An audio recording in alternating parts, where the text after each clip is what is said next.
to some extent, I think what's going on in college sports is what occurred in the NFL and the NBA 30 years ago, 3 or 4 decades ago.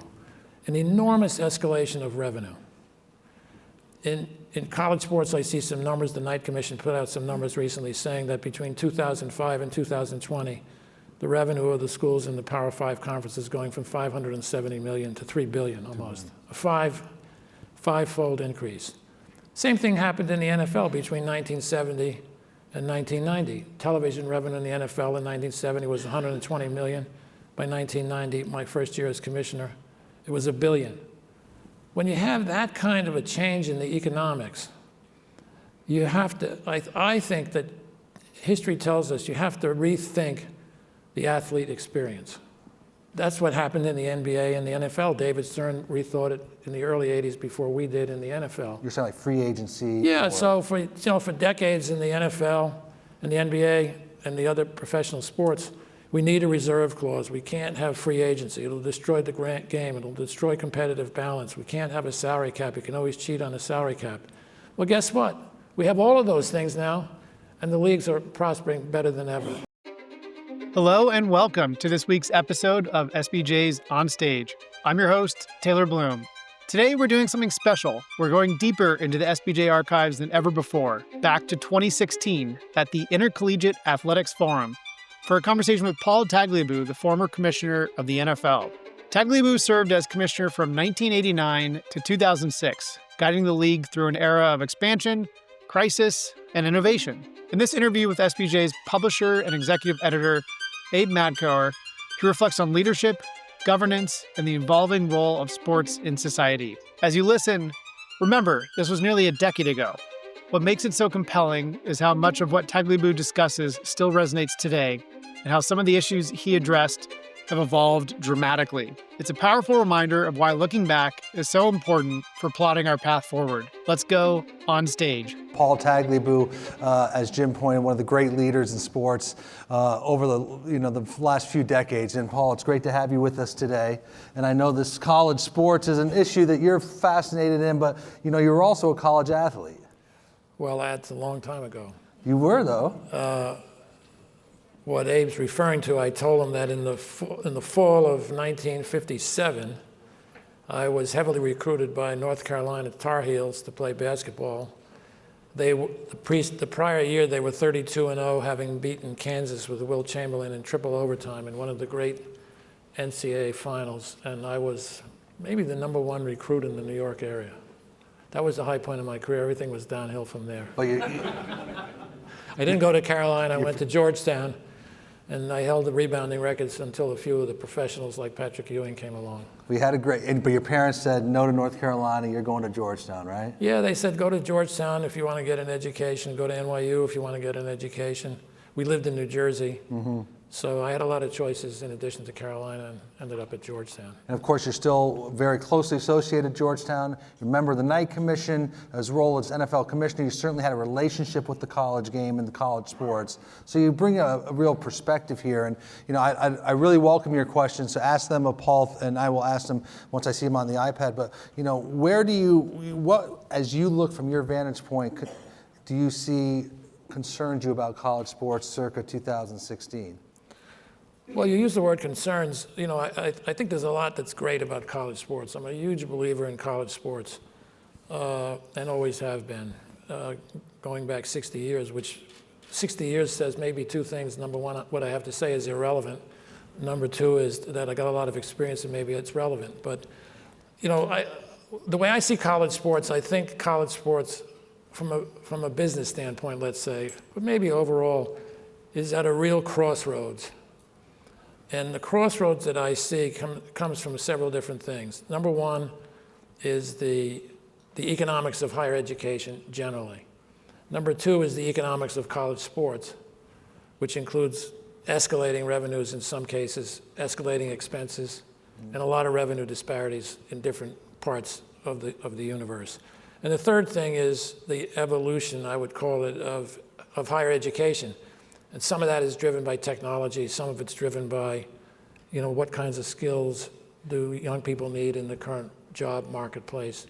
So there are three things that I think shape background in saying that college sports is at a crossroads. So what's the crossroads? You can either go down a path which involves continuing commercialization, and the way I see it, it's a path that has begun to lead to a separation of the academic experience from the athletic experience. The other path is a path that integrates the academic experience ever more into the athletic experience. And I think the policy that the president's adopted in October to put more of the revenue from the college basketball tournament into units that schools would get based upon the academic performance of their student athletes is a real good step, first step down that path. But that's the crossroads that I see. But that starts, I believe, in 2019, and this is the new extension with CBS and Turner, where after they share the revenue, there's that delta, and they're going to reward higher academic achievers, correct? Correct. So you're saying that's a good step. Yeah, I think it's a positive step. And, you know, for decades, everybody in college sports has said one thing about college sports. It's an academic experience and an athletic experience. It's a student-athlete experience, which is important for the participants to get an education, and participating in athletics is part of that education. Well, the way I look at it, in certain segments of college sports, there's not enough focus on the education of the student-athlete. So, you know, what do I say not enough focus? I would think about, you know, first of all, I'm not in favor of paying the student athletes. Right. You know, there's sort of two schools of thought out there. One is the student athletes are being cheated because they're not being paid. The other is, you hear from some other people, the student athletes are being cheated because they're not getting enough of an education. I'm in the second group. I think that we could do more. We need to think about doing more that enhances the education experience for student athletes. Now, some of them are obviously terrific. You saw last night some great student athletes. Right. Every year you see some. You see them at every school. But I think you got to think out of the box. Now, why do I say that? To some extent, I think what's going on in college sports is what occurred in the NFL and the NBA 30 years ago, 3 or 4 decades ago. An enormous escalation of revenue. In college sports, I see some numbers. The Knight Commission put out some numbers recently saying that between 2005 and 2020, the revenue of the schools in the Power 5 conference is going from $570 million to $3 billion almost, a five-fold increase. Same thing happened in the NFL between 1970 and 1990. Television revenue in the NFL in 1970 was $120 million. By 1990, my first year as commissioner, it was $1 billion. When you have that kind of a change in the economics, you have to, I think that history tells us you have to rethink the athlete experience. That's what happened in the NBA and the NFL. David Stern rethought it in the early 80s before we did in the NFL. You're saying like free agency? Yeah, so for decades in the NFL and the NBA and the other professional sports, we need a reserve clause. We can't have free agency. It'll destroy the game. It'll destroy competitive balance. We can't have a salary cap. You can always cheat on a salary cap. Well, guess what? We have all of those things now, and the leagues are prospering better than ever. But for the longest time, those things were out of the box. You can't even think about those things. I think college sports is in a similar situation. There's a scholarship system that's been in place for a long time. It's been terrific. But I think you need to start talking out of the box about health and safety. And you need to figure out if there are incremental dollars, how should they be invested? How do they get divided up among the various schools? You and I talked about some of the numbers. Just in Division I, you have something like 25,000 athletes in 250 schools. In college football, generally, you have 900 programs and 90,000 athletes. So it's a big, big challenge. So what kind of ideas do you have to start thinking about if you're going to incentivize people to perform academically? I would think about something that I call academic achievement awards. What's an academic achievement award? You take a certain sum of money and you allocate it to go to those student athletes let's say in Division I football and basketball, because they're the ones who are generating the revenue in a sense, and give it to them based on their academic performance. If someone graduates in 4 years with a bona fide degree, give him or her $75,000 bonus. So you could tie revenue to that. Yeah, so it's one thing to give the schools revenue, but it's another thing to say to the athlete, if you perform academically, you're going to be incentivized with some kind of a bonus. It's an award. So money drives everything else in the business. Why not incentivize athletes based on academic performance? Because they are, after all, universities. Our core mission is academics. So, is there a better idea? Probably. That's just one of the kinds of ideas that I would think need to be out You're tying in academics with athletics around the two money-making programs. And with a cash payment, with a cash award to the student athlete. It could be paid currently, could be paid on a deferred basis, but it incentivizes the student athlete to understand, if I study, I'm equipped for life. If I don't study, I might struggle in life. In the NFL, we fought for years about performance-based pay. Right. We had, every contract was individually negotiated. People said, well, what about performance-based pay for people who are playing a lot on special teams, or they're playing a lot as a number 2 or number 3, they don't have a big contract on the face amount. People say, oh, you can never have performance-based pay, it won't work. Guess what? We worked it through, we ended up with performance-based pay.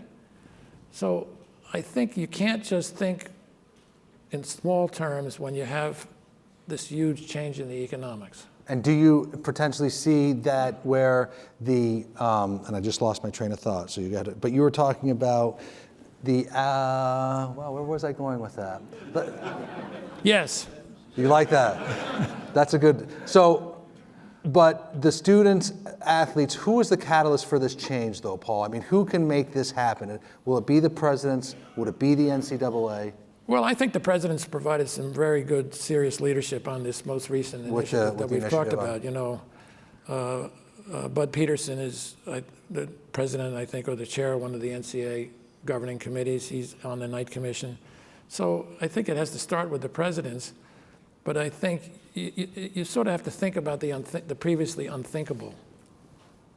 Is because if you look at the crossroads, why do I say there's a crossroads? Many years ago, when I was playing college sports, freshmen were ineligible for varsity ball. Why?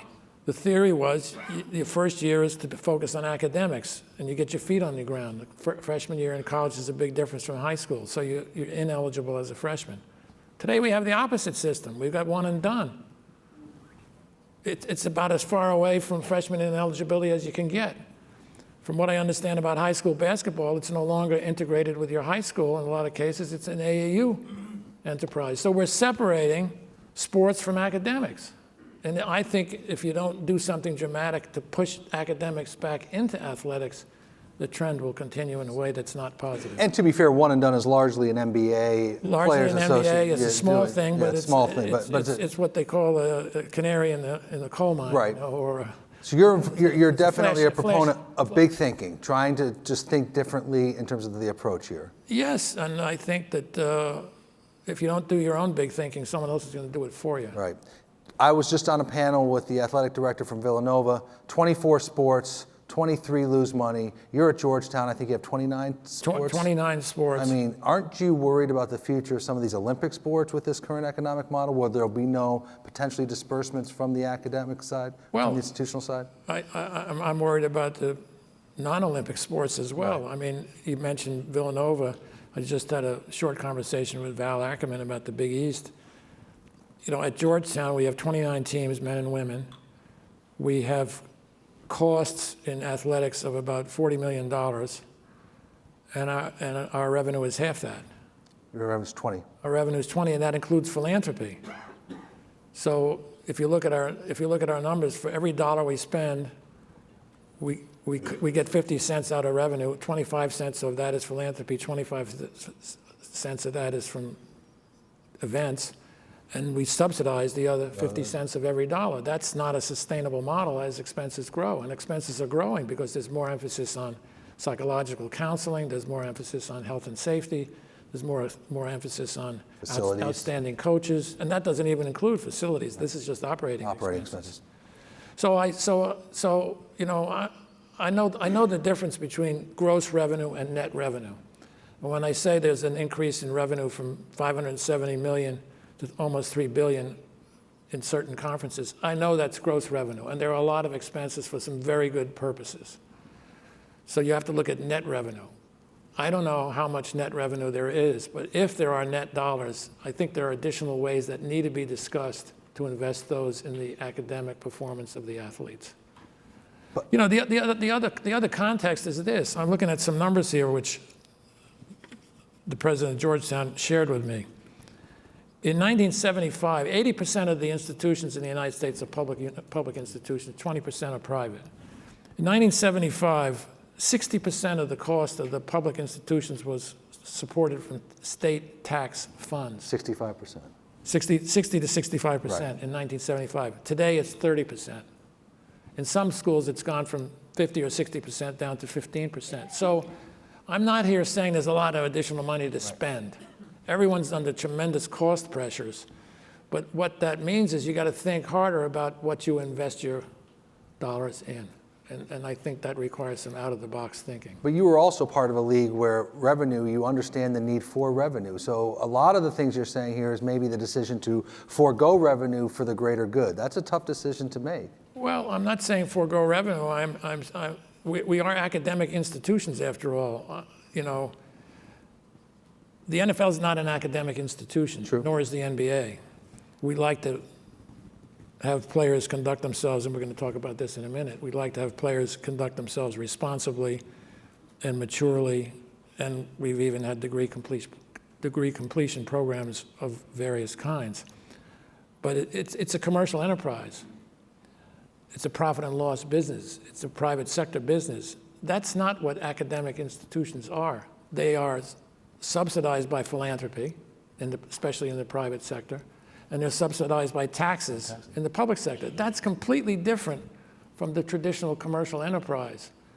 And why is it different? It's different because we put a value on education in our society, which supports the philanthropy and supports the tax expenditure. So keep the focus on the education piece while having robust athletic programs. I'm not for shortchanging anybody. And if that means, why do you have 35 basketball games in college? It's content. Why do Big East teams play 35 games? It doesn't take 35 games to produce great college basketball players.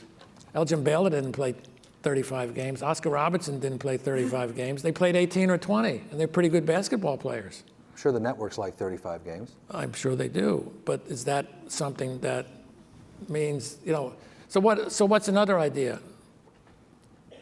If you have to provide the content to support the revenue base, give the athletes a 6-year scholarship.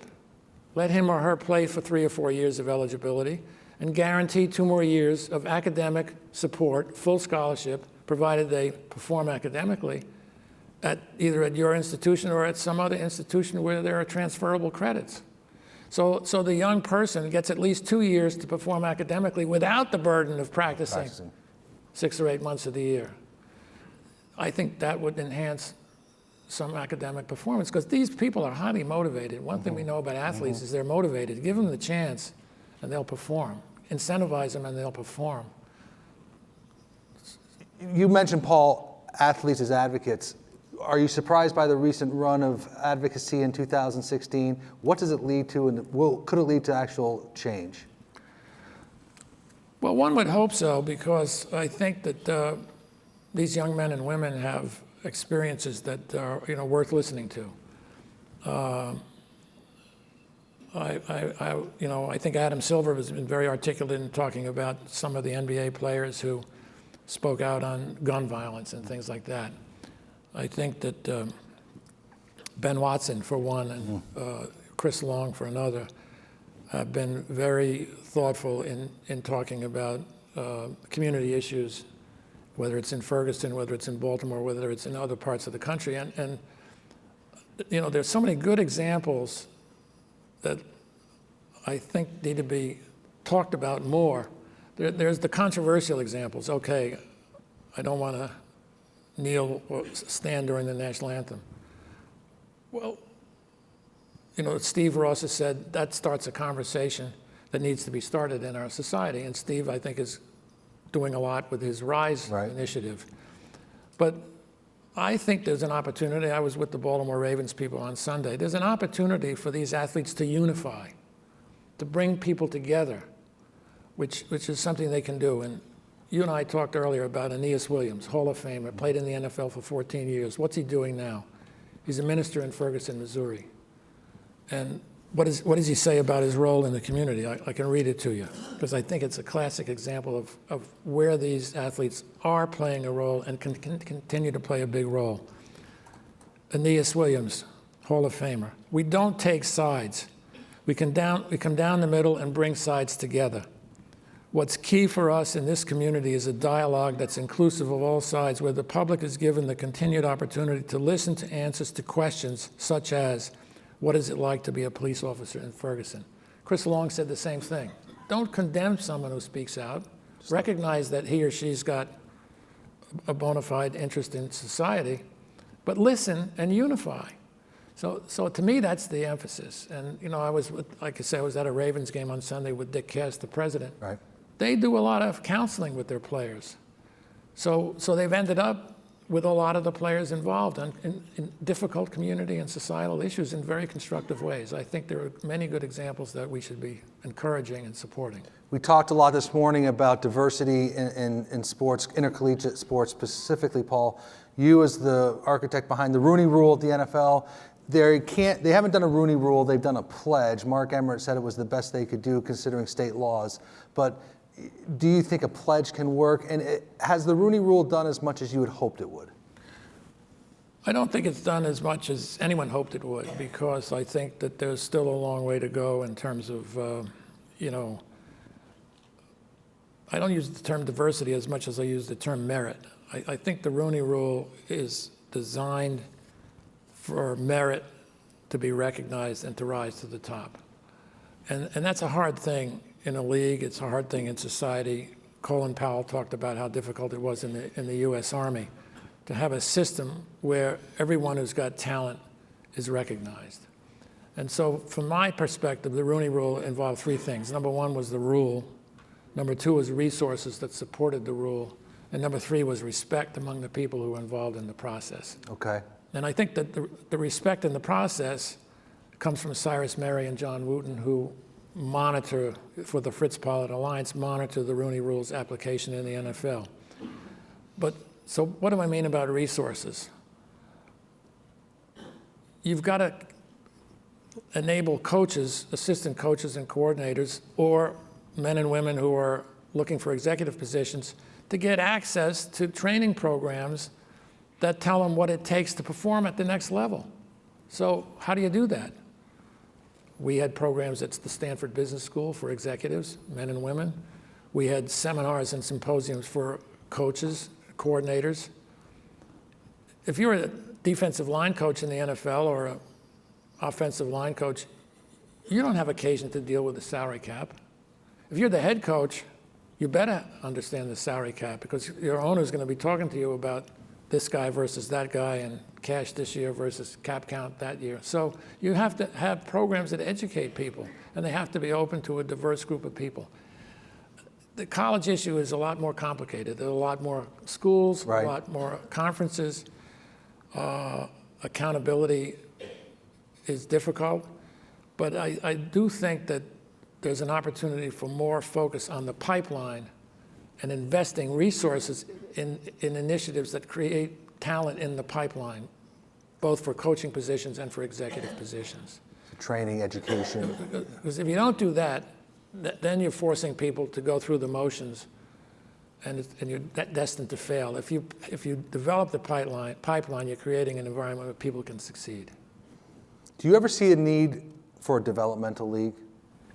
Well, we had one in NFL Europe, right, which had a number of different purposes. Some clubs thought it was globalizing the NFL. Some clubs thought it was a very important developmental league. They terminated and played more games in London and did a number of different things internationally, but they lost that developmental element. And I just saw some articles recently saying Troy Vincent's working with the competition committee on some new developmental concepts. I think developmental leagues, same thing I've been talking about in terms of the front office and executive positions. Talent doesn't mature automatically in any business. You gotta have programs that help talent mature and go to the next level. And that's true of athletes playing football. George Young used to say, why do we have NFL Europe? Because we have a lot of guys playing very tough positions, offensive tackle and offensive guard, people that are trying to be Gene Upshaw or Art Shell, who are playing in small schools where they're not competing against the top talent. So you have a developmental league, and guess what? Some number of those athletes are going to turn out to be the next Art Shell. Same with linebackers. It was not about the skill positions. People can find wide receivers. Kurt Warner came out of NFL Europe, so that's great. But the real need was some of the difficult positions where people need playing time, they need game conditions to grow. So my guess is they'll do something in the NFL with developmental games. Whether that can be married with some of the issues that the colleges face in terms of students who drop out or opt to try to get into the NFL or the NBA early, whether those two ideas can be married, I don't know. That adds an element of complexity. Another constituency. It's worth looking at. But I don't know what the answer is. You're very close to the Olympic community. I want to you also travel the world a lot, Paul. The chances of LA 2024 returning the games to America and how important it is in terms of the growth of Olympic sports. We'll start with the second part. I think it's very important to the growth of the Olympic sports because, I did a report for the USOC after the Chicago bid failed. And I think it's clear that hosting the Olympics excites young people to participate in sports, and that is more difficult today than ever. Kids get excited by iPads, and I have nothing against Apple or Samsung for that matter.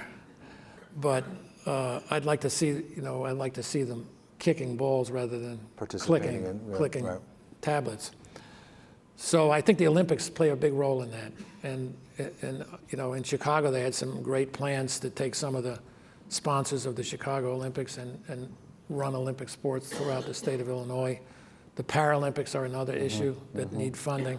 So I think hosting the Olympics focuses our society on the value of participation in sports in a big way. And I'm really hopeful that LA will succeed, and I'm optimistic about LA succeeding. There was a perception that the IOC or the international community was anti-U.S. There was that perception, and there were some conflicts between the USOC or the U.S. Olympic movement generally and some of the IOC over the revenue sharing formulas that applied to television, which were historic and in some ways became anomalous because they went back to the days where the only television revenue was revenue generated in the United States. If you go back to the 50s and 60s, the only place where there was private television with rights fees was in the US. Then television was privatized in Europe, it's privatized in India, it's privatized in lots of parts of the world, so there's revenue coming from all over the world. And now that sharing has been redone. So hopefully that issue, to the extent it was an issue, is off the table. And does Trump help or hurt? Golly, you're going way beyond College sports? The scholarship system. I don't know. He's a very effective advocate, and I think if he advocated for the Olympics, it would probably help. I know you don't like to comment on your past place of employment, but a trend we're seeing is audience erosion in some sports. What do you make of that in terms of viewership and ratings? Well, I guess, to me, there's sort of, you have to start by asking maybe three questions. Number one is, what does the data show? I see the aggregate numbers in the headlines, but with television and the internet, you got to look at demographics, you got to look at age groups. So, and I haven't looked at that data, but I think that takes a lot of analysis. And what I'm saying is not rocket science. Brian Rolap is well aware of all this, and so is Commissioner Goodell. But beyond that, I think you have to recognize there are lots of devices on which people are watching sports that may or may not be metered. There may be a lot of viewing going on that's beyond Nielsen or beyond Arbitron or beyond whoever's doing the measuring. So some of the numbers that we see may not be accurate, and the technology for metering will catch up. And the third thing is a big societal issue, which is are the millennials an individualistic generation to a much greater degree than any prior generation, in the sense that they don't like to go to events that someone else created. They want to create their own events. So they're less interested in going to the Jets and Giants than their own fantasy game. They're less interested in who the Democrats and the Republicans put up and more interested in whether it's Sanders or Trump. So there's lots of analysis out there about the millennials being a very individualistic generation when it comes to education, when it comes to news, when it comes to entertainment, including sports. So, if you looked at history, I think you'd say, beginning with the 50s, the end of World War II, that sports have become a very big part of American life and culture, both professionally and collegiate, and that's likely to continue. If it doesn't continue, I don't think it falls off the cliff. Right. I think it goes up in some kind of a gradual fall off because of cultural changes or societal changes that take place over time. So my guess is that whatever issues are out there, people will be smart enough to deal with them. Last question before we sign off. Is there anything we talked about today, Paul, or anything that we haven't talked about today, Paul, that is something you're really keeping an eye on, a story or a trend that you're watching that you think people in the audience should be mindful of? Well, I'm sure they are mindful of it because they're probably spending more time on it than I am. But I think it's, in some ways it's what will technology produce in the way of entertainment that's going to have traction. We've seen video games. We all started out with the Pong game and Nintendo, and we've come a long way with video games. And there's esports. There's esports, there's drone racing leagues, right. There's robotic sports, there's virtual reality. So I think that's fascinating because it's a whole new, it's where we may be going, it's consistent with where we're going in society with driverless cars and robots doing a lot of work that is done today by people. So that's a big issue, and I don't have enough time to study it carefully. Well, I know everyone will be keeping an eye on it, but I think you see why we always ask Paul to come join us, and it's always one of the most fascinating half hours. I want to thank you for joining us and wish you all the best. Thank you. All right.